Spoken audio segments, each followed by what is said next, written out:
ஸ்ரீலங்கா. ஸ்ரீலங்கா தான் வந்துட்டு இந்தியாவுக்கு அடுத்தபடியா ஏசியா கப்புடைய வரலாறுலேயே ரொம்ப ஒரு கன்சிஸ்டன்டான டீம்னு சொல்லலாம்.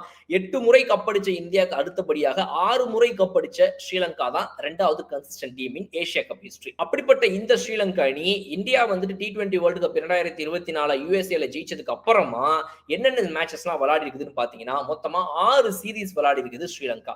அந்த 6 சீரீஸ்ல 2 வெற்றியை தான் ஸ்ரீலங்கா பார்த்திருக்குது. மிச்ச 4 டோர்னமெண்ட்டையுமே ஸ்ரீலங்கா தோத்து போயிருக்குதுங்கிறது ஒரு வருத்தத்திற்குரிய சிச்சுவேஷன்.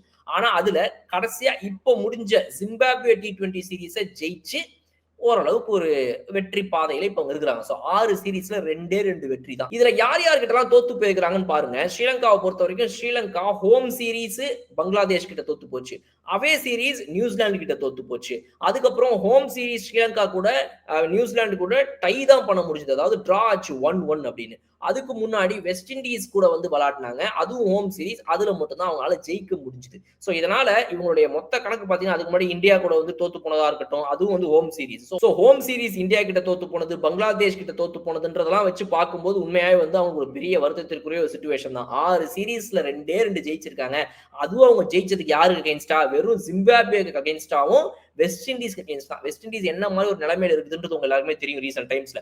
அப்படிப்பட்ட வெஸ்ட் இண்டீஸ, அப்படிப்பட்ட ஜிம்பாப்வே மட்டும் தான் தோற்கடிக்க முடிஞ்சிருக்குது இவங்களாலன்றது கண்டிப்பா ஒரு ப்ராப்ளமேட்டிக் சிச்சுவேஷன் தான்.